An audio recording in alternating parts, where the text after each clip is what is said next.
So example 4, we're looking at an angle in quadrant 3. So again, I'm just going to focus on quadrant 3. Okay, so I'm going to make sure my angle ends up in this quadrant here, quadrant 3. It says that tan is 9 over 4, so that means that the slope is 9 over 4. To get into quadrant 3, we need to have negative 9 over negative 4. And that angle there is going to be my positional angle that gets me to that point. Okay, so I want to find, it doesn't ask me for the angle, but we'll find that out later. So I want sine and cos. To get sine and cos, I need to work out the length of the hypotenuse or the radius. So it's going to be negative 9 squared. Maybe I'll write that out here. So negative 9 squared.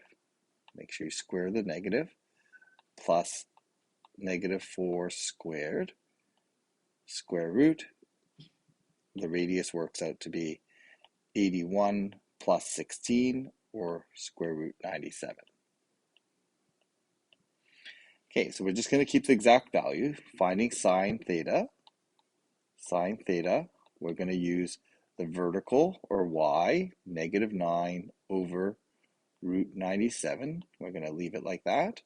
Exact values. Cosine theta is negative 4, or horizontal, or x, over the radius. We can also, this is not actually part of the question, but we might as well solve for theta. And if we find theta, we're going to do second, we'll use tan in this case. So I'm going to use second tan, 9 over 4, and I get 66.04 degrees. Okay, so I'm just going to write that out. The arctan of 9 over 4 to solve for the angle theta is 66.04. Okay, so that is definitely the wrong angle because that angle is going to show up over here. Okay, so this angle is our theta 1 angle in quadrant 1. It's 66.04 degrees. I want the angle in quadrant 3, which I'm going to call theta 2. So theta 2 is going to be 180 plus 66.04 degrees. And that's going to give us 246.04 degrees. Okay, so there's my solution for angle theta. When we talk about special triangles, we're going to do the same thing, except we cannot use our calculator to go back and forth between the angle and the ratio. So in this case here, theta is equal to 7 pi, well, this is actually a radian, so I'm going to convert that to the proper angle here. This is going to be, we'll say theta is equal to 210 degrees.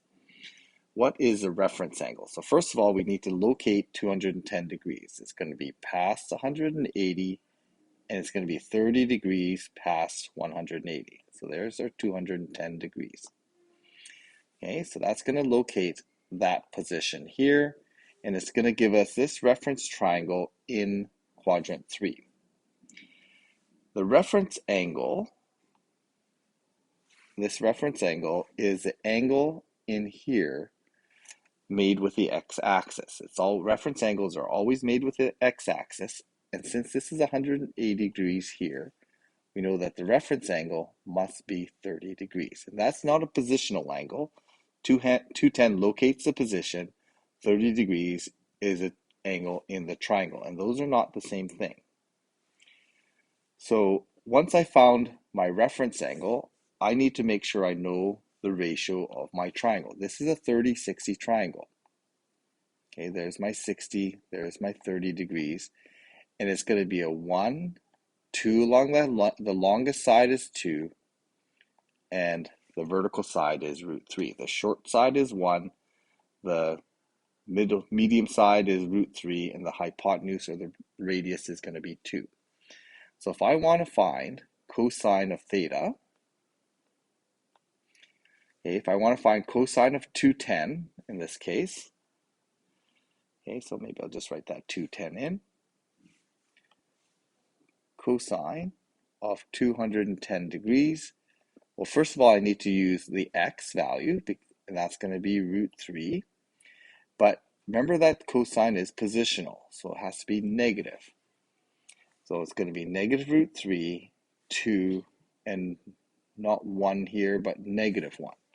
So cosine is going to be negative root 3 over the radius of 2.